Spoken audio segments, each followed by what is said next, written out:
बहुत स्वागत है। सुर्खियों के बाद खबरें विस्तार से। सबसे पहले बात नरोत्तम मिश्रा की। नरोत्तम मिश्रा ने प्रशांत किशोर और कांग्रेस पर निशाना साधते हुए कहा कि पूरा गांधी परिवार पीके की बैसाखी पर चल रहा है। कमलनाथ के पास भी प्रवीण कक्कड़ नाम के एक पीके हैं, इसीलिए कमलनाथ प्रशांत किशोर पर ध्यान नहीं दे रहे। खरगोन के वायरल वीडियो पर उन्होंने कहा कि मुझे नहीं पता, धर्म विशेष की दुकानों से सामान नहीं खरीदने की अपील वीडियो के जरिए की जा रही है। एमएफ हुसैन की विवादित पेंटिंग को लेकर भी उन्होंने निशाना साधा है। पूरा गांधी परिवार पीके की बैसाखियों पर आना चाहता है, चाहे राहुल गांधी जी हो, सोनिया गांधी जी हो, प्रियंका गांधी। अकेले कमलनाथ जी ऐसे हैं जो इसके बारे में स्पष्ट राय नहीं रखते हैं। मेरे ख्याल से उनके पास में एक पीके है पहले से, प्रवीण कक्कड़, इसलिए ध्यान नहीं रखते। हम लोग बचपन से 24-24 घंटे अखंड रामायण पढ़ते आए हैं, बाकी चीजें पढ़ते आए। मेरा मानना है कि इस बारे में सनसनी जैसी कोई बात नहीं है, ना ही सनसनी जैसी कोई बात करना चाहिए। ये ऐसा देश है कि इस देश में सबको अपनी अपनी स्वतंत्रता है, बशर्ते दूसरे की स्वतंत्रता का हनन ना होता। बहन प्रियंका जी ने, आप ध्यान दें इस बात पे, किसकी पेंटिंग, एमएफ हुसैन जी की पेंटिंग खरीदवाई, ऐसा बयान ईडी में आया है। ये वही एमएफ हुसैन हैं जिन्होंने हमारी सरस्वती माँ, दुर्गा माँ की आपत्तिजनक पेंटिंग बनाई थी। गांधी परिवार पूरा कोई भी हिंदू धर्म का अपमान करे फिर उसको कैसे प्रोत्साहित करते हैं, ये कोई इस परिवार से सीखे। और उसी कड़ी में 2 करोड़ की एक पेंटिंग ईडी पे बयान हो गया, अब तो सरकारी रिकॉर्ड में आ गया, जिसने हिंदू देवी देवताओं का अपमान करा हो उसकी पेंटिंग खरीदवाई। इंदौर पहुंचे मंत्री ओम प्रकाश सकलेचा ने लाउडस्पीकर विवाद पर कहा कि रोजाना आ रही टेक्नोलॉजी के चलते चीजें बदल रही हैं। हनुमान चालीसा के पाठ में भी बदलाव आया है।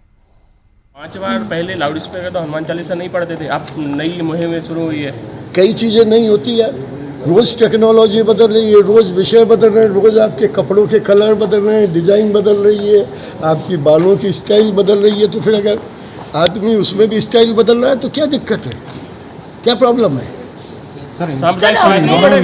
स्कूल डेवलपमेंट सेंटर खुलने की बात हुई। इधर लाउडस्पीकर विवाद पर जीतू पटवारी ने कहा कि हनुमान चालीसा का पाठ मैं खुद करता हूं, यह आस्था का विषय है और लाउडस्पीकर पर हनुमान चालीसा के पाठ पर कोई रोक टोक नहीं होनी चाहिए।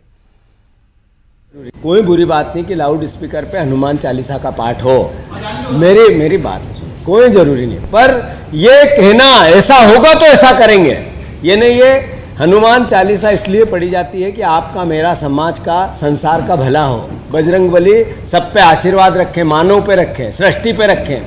वो इसलिए नहीं करी जाती कि किसी को मारे और किसी को बनाए। मैं मानता हूँ किसी भी प्रकार का इस तरह का कुप्रबंध जिससे कि समाज में विघटनता आए, वो समाज और देश के हित में नहीं हो सकता। और भोपाल में सीएम शिवराज आज रात्रि भोज देने जा रहे हैं। सीएम हाउस में आज शाम 7:30 बजे डिनर होना है। इस डिनर के लिए तमाम जो आदिवासी विधायक हैं उन्हें आमंत्रित किया गया है, न्योता दिया गया है।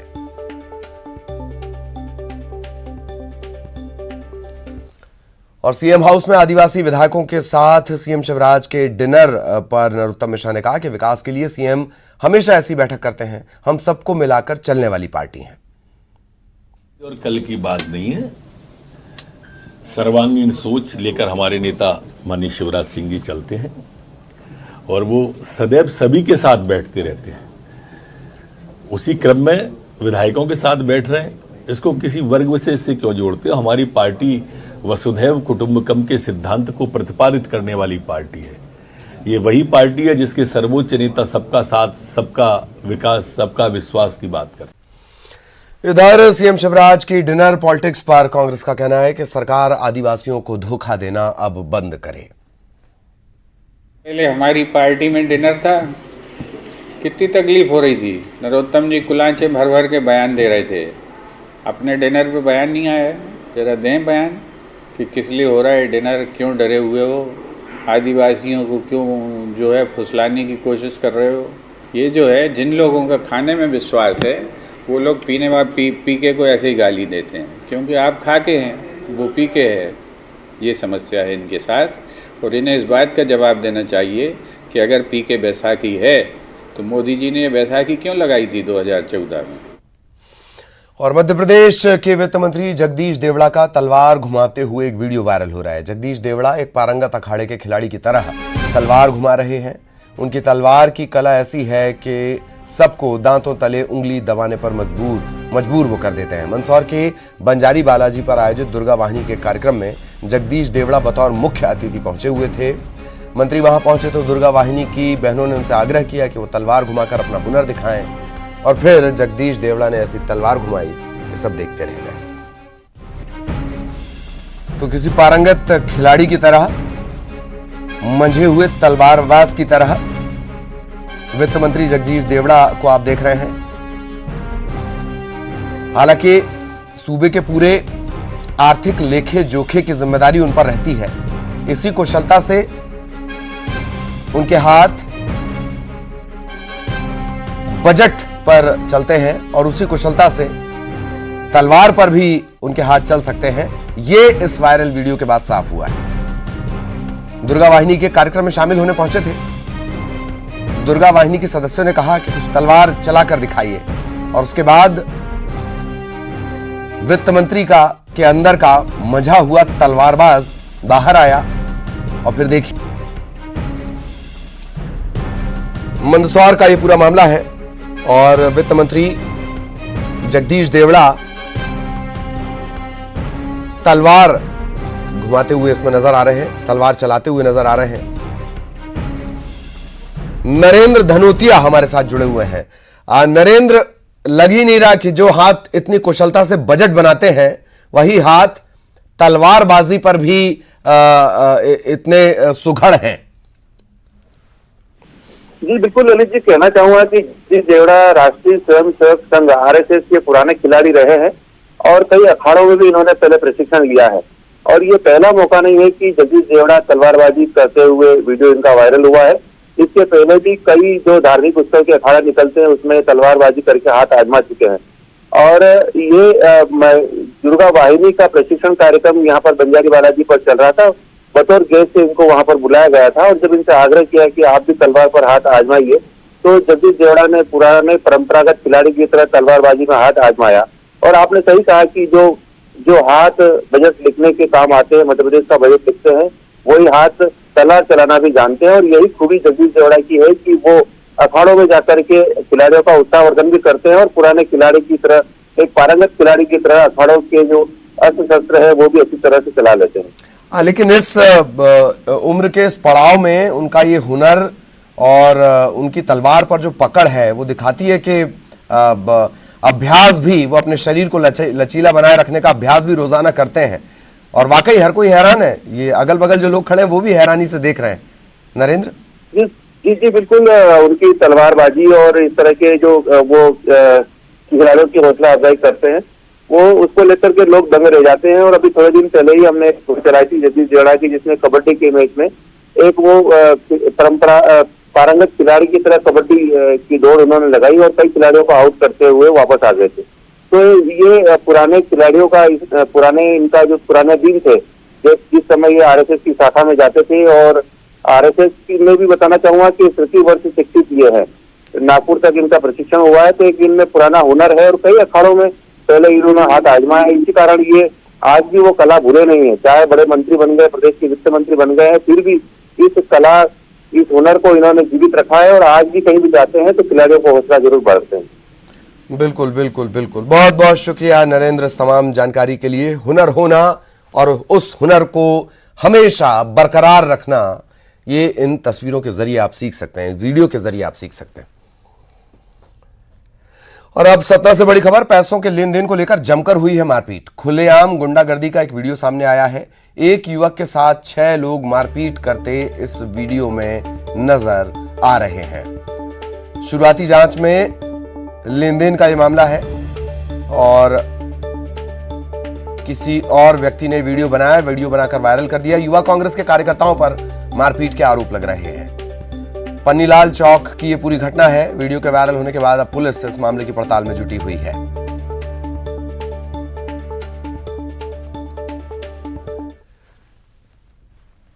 छत्तीसगढ़ कांग्रेस के प्रभारी पीएल पुनिया ने यह दावा किया है कि राज्य में कांग्रेस के प्रति लोगों में रुझान है। उन्होंने ये भी कहा कि लोगों का कांग्रेस के प्रति झुकाव की वजह से कांग्रेस लगातार उपचुनाव जीत रही है।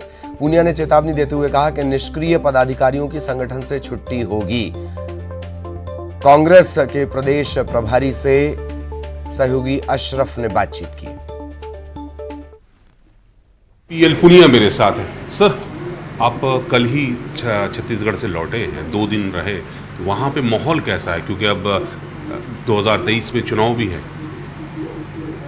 देखिए, छत्तीसगढ़ में कांग्रेस पार्टी के प्रति लोगों का रुझान है और यही वजह है कि खैरागढ़ उपचुनाव वो 30,000 से ज़्यादा मतों से हम जीते हैं और उससे पहले 3 उपचुनाव और हुए थे। तीनों उपचुनाव कांग्रेस पार्टी ने जीत हासिल की। जो पंचायत के चुनाव हुए थे उसमें 80-85% से ज़्यादा कांग्रेस पार्टी जीती थी और इसी तरह से नगरीय निकायों के चुनाव हुए थे उसमें भी इसी तरह की जीत हासिल हुई थी। तो एक तरफा कांग्रेस पार्टी के पक्ष में माहौल है। केंद्रीय मंत्रियों का आना जाना लगा है, लेकिन वो आने जाने से कोई लाभ नहीं है। 1 नवंबर 2021 से नया जो सदस्यता अभियान वो शुरू किया है, उसमें पेपर मेंबरशिप भी है और डिजिटल मेंबरशिप भी है। और जो लक्ष्य निर्धारित किया था छत्तीसगढ़ के लिए AICC के द्वारा, उसे कहीं ज़्यादा हमने अचीव किया है, तो ये अपने आप में महत्वपूर्ण है। और उसी के दौरान इसी के माध्यम से जुड़ा है बूथ अध्यक्ष लेके और राष्ट्रीय अध्यक्ष तक का चुनाव इसी प्रक्रिया के माध्यम से होना है। और जब हम गठन करेंगे बूथ का, हम गठन करेंगे ब्लॉक कमेटी का, हम गठन करेंगे जिला कमेटी का और जिला अध्यक्ष का, और हम गठन करेंगे प्रदेश कार्यकारिणी का, तो उसमें विशेष रूप से ये ध्यान रखा जाएगा कि जो सक्रियता के साथ में काम करते रहे पिछली कमेटियों में उनको मौका मिलेगा, और जो निष्क्रिय रहे हों और उन्होंने कोई अच्छा काम नहीं किया है, महत्वपूर्ण योगदान नहीं दिया है, तो उनकी छुट्टी हो जाएगी। एक तरफ तो केंद्र सरकार के मंत्री भेजे जा रहे हैं, 10-10 मंत्री अनेक जिलों में, छत्तीसगढ़ के जिलों में भेजा गया है, लेकिन दूसरी तरफ जो जनता से सीधा जुड़ा है 24 रेलवे, तो उससे क्या लाभ मिलेगा? इसमें जनता बहुत नाराज़ है, लोगों को बहुत असुविधा है। और हम कांग्रेस पार्टी की तरफ से भारतीय रेल की, रेल मंत्रालय की और भारतीय जनता पार्टी की सरकार की घोर निंदा करते हैं। कैमरामैन अंकित के साथ नई दिल्ली से अशरफ काज़मी, न्यूज़ 18। और छत्तीसगढ़ में 4 करोड़ का गांजा पकड़ा गया है। गौरेला पेंड्रा मरवाही से ये गांजा पकड़ा गया है। 22 क्विंटल से ज्यादा गांजा है। अब तक छत्तीसगढ़ में जो गांजे की धरपकड़ की कार्रवाई हुई, उनमें से कुछ बड़ी कार्रवाई, बड़े एक्शन में से एक ये है। 22 क्विंटल से ज्यादा का गांजा पकड़ा गया है और इसकी कीमत तकरीबन 4 करोड़ बताई जा रही है। छत्तीसगढ़ के रास्ते मध्य प्रदेश ये भेजा जा रहा था। 9 लोग गिरफ्तार किए गए हैं, इनसे पूछताछ की जा रही है। खास बात कि इनका तरीका, एक ट्रक में रेत के नीचे छिपाकर ये गांजा लाया जा रहा था।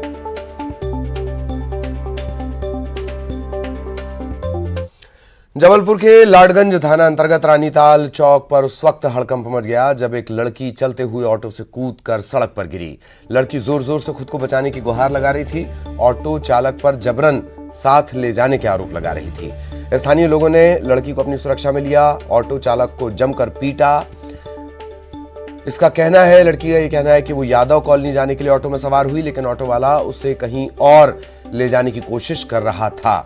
जब विरोध किया तो ऑटो ड्राइवर ने इसे धमकाने की कोशिश की, गाली गलौज की। डायल 100 को उसकी इत्तला दी गई। फिर पुलिस मौके पर पहुंची और ऑटो चालक को गिरफ्तार किया गया।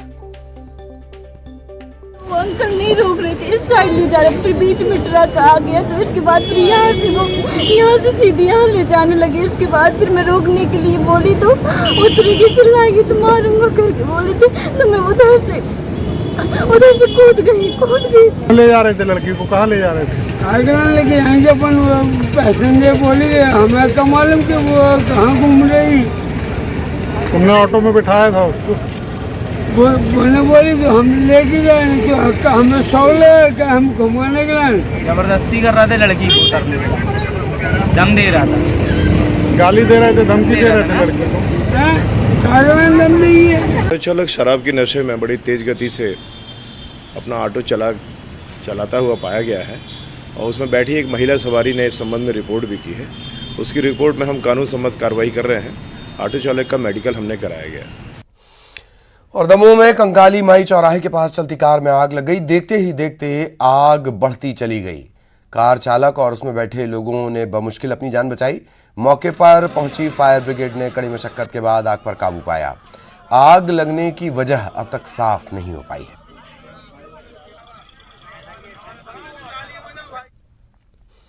मध्य प्रदेश के प्रमुख स्टेशन से अब अपना पार्सल भेजना सबसे ज्यादा सेफ होगा। रेल पार्सल मैनेजमेंट सिस्टम के साथ साथ पश्चिम मध्य रेल जोन ने प्रदेश के 11 स्टेशनों में नई सुविधा शुरू की है। इसमें भोपाल, जबलपुर, नरसिंहपुर, कटनी और बाकी के स्टेशन शामिल हैं। इस सुविधा के शुरू हो जाने से जो कोई भी अपना पार्सल या सामान रेल के जरिए कहीं भेजेगा तो 24 घंटे उसकी ऑनलाइन वो मॉनिटरिंग कर सकेगा। सामान भेजने वाले शख्स को एक बारकोड दिया जाएगा। उस बारकोड के जरिए ये स्कैनिंग मॉनिटरिंग हो सकेगी। इस सुविधा के शुरू हो जाने से रेल पार्सल सुविधा का लाभ लेने वाले व्यापारी और अन्य लोग संतुष्ट नजर आ रहे हैं। मैनेजमेंट सिस्टम स्टार्ट किया गया है भारतीय रेल द्वारा एंड ये अब पश्चिम मध्य रेल के 11 प्रमुख स्टेशनों पर अवेलेबल है। पार्सल एक बहुत ही इम्पॉर्टेंट कमोडिटी है जो पैसेंजर्स एंड जो लोग हैं उसको भेजते हैं एक जगह से दूसरी जगह, और अब उसकी ट्रैकिंग और मैनुअल इंटरफेरेंस के ऊपर काम किया गया है। नहीं, रेलवे पार्सल ऑफिस में कंप्यूटराइज चालू होने से सबसे पहले तो बुकिंग की सुविधा ये हो गई कि पहले मैनुअल कांटे से करने पे एक्चुअल वजन में बुक नहीं हो पाता था। अभी कम से कम एक्चुअल वजन में बुक हो रहा है। जो भी माल का वजन हो, मेजरमेंट हो, एक्चुअल में बुक हो रहा है। इससे हम लोगों को बहुत फायदा मिला है। और भोपाल से इस वक्त की बड़ी खबर, सीएम शिवराज ने कोरोना की स्थिति को लेकर समीक्षा बैठक बुलाई है। कई राज्यों में जो मामले आ रहे हैं उसे लेकर यह अहम बैठक बुलाई गई है। खास बात, बैठक में स्वास्थ्य मंत्री डॉक्टर प्रभुराम चौधरी और मंत्री विश्वास सारंग भी मौजूद हैं और एसीएस सुलेमान ने इस बैठक में एक प्रेजेंटेशन दिया है। कोरोना की स्थिति पर नजर रखने की विशेष हिदायत दी गई है। मनोज हमारे साथ जुड़े हुए हैं। मनोज, क्या कुछ अपडेट इस बैठक का? जी बिल्कुल, 1 बजे बैठक थी। करीब 2 घंटे के करीब ये बैठक चली और इस बैठक में खास तौर से फोकस इस बात को लेकर था कि जो देश के दूसरे राज्य हैं जहां पर लगातार कोरोना के मामले बढ़ रहे हैं, ऐसे में मध्य प्रदेश में हालांकि कोरोना तेजी से उस मामले नहीं बढ़ रहा है, लेकिन फिर भी एहतियात के तौर पर जिस तरीके की जो तमाम चीजें थी प्रेजेंटेशन के माध्यम से एसीएस सुलेमान ने वो वर्तमान स्थिति का प्रेजेंटेशन भी दिया और बताया कि किस तरीके से किन किन राज्यों में जो है जो मामले हैं वो लगातार बढ़ रहे हैं। और यही कारण था कि सीएम शिवराज सिंह चौहान ने इसमें निर्देशित किया अधिकारियों की जिन राज्यों में कोरोना के केस तुलनात्मक रूप से अधिक है उन पर नजर रखी जाए। इसके अलावा जो अस्पतालों की स्वास्थ्य सुविधाएं उसको भी सुनिश्चित करने का काम किया जाए और खास बात यह है कि लोगों को जागरूक करने का काम, अभियान जो है वो लगातार उसको भी जारी रखा जाए। साथ ही टीकाकरण की जो गति है उसको बढ़ाने का काम भी किया जाए। तो तमाम दिशा निर्देश दिए और किसी तरीके की पाबंदी या किसी तरीके की दूसरे प्रावधानों को लागू करने की फिलहाल इस समीक्षा बैठक में कोई भी फैसला नहीं लिया गया, क्योंकि अभी जो मामले हैं वो काफी मध्य प्रदेश में कम है। प्रदेश के 4 जिलों में आज करीब 4 पॉजिटिव केस सामने आए तो एक्टिव केस की संख्या करीब 70 है। जी, शुक्रिया आपका मनोज इस तमाम अपडेट्स के लिए। जबलपुर के विजयाश्री एजुकेशनल इंस्टीट्यूट में आजादी का अमृत महोत्सव मनाया गया। इस श्रृंखला में महाविद्यालय की वार्षिक पत्रिका वर्तिका का विमोचन जगत गुरु सुखानंद जी महाराज और स्वामी राघव देवाचार्य जी महाराज ने किया। कार्यक्रम में महाविद्यालय में उत्कृष्ट सेवा के लिए डॉक्टर रैना तिवारी, श्री के उमरे, डॉक्टर अमित मिश्रा, डॉक्टर नेहा प्रजापति और समस्त पाठ्यक्रमों में सर्वोच्च अंक प्राप्त करने वाले विद्यार्थियों को प्रतिभा सम्मान से सम्मानित किया गया। कार्यक्रम में प्रांत संघ चालक डॉक्टर प्रदीप दुबे, विक्रम विश्वविद्यालय उज्जैन के कुलपति प्रोफेसर अखिलेश पांडे, रानी दुर्गावती विश्वविद्यालय के कुलपति प्रोफेसर कपिल देव मिश्र, शिक्षाविद अशोक मिश्रा, संस्थान के चेयरमैन राजेश, स्थापक समेत कई अतिथियों की उपस्थिति में ये कार्यक्रम आयोजित हुआ। आज विजयश्री महाविद्यालय ने वर्तिका वार्षिक पत्रिका का विमोचन किया गया। इस पत्रिका के माध्यम से जो महाविद्यालय है यह अपने कोर्स क्या चलते हैं उसमें बहुत सारी जानकारियां उसमें उपलब्ध कराई। आज महाविद्यालय की वार्षिक पत्रिका वर्तिका का विमोचन परम पूज्य गुरुदेव जगत गुरु स्वामी जी के कर कमलों से संपन्न हुआ। मेरी तरफ से बहुत बहुत विजयश्री ग्रुप को बहुत शुभकामनाएं। और ये संस्था विगत वर्षों से, मैं काफ़ी वर्षों से संस्था से परिचित, प्रतिदिन लगातार विकास कर रही है। जो प्रधानमंत्री महोदय द्वारा जो घोषित की गई है कि इस आज़ादी के अमृत महोत्सव के तहत Vijayshree Ayurvedic college, Vijayshree group of Ayurvedic बाकी इंस्टीट्यूशंस सब मिलके वर्तिका नामक एक वार्षिक पत्रिका का विमोचन की गई है, वह बहुत सुंदर है। और इसी के साथ इस बुलेटिन में इतना ही। खबरें जारी रहेंगी।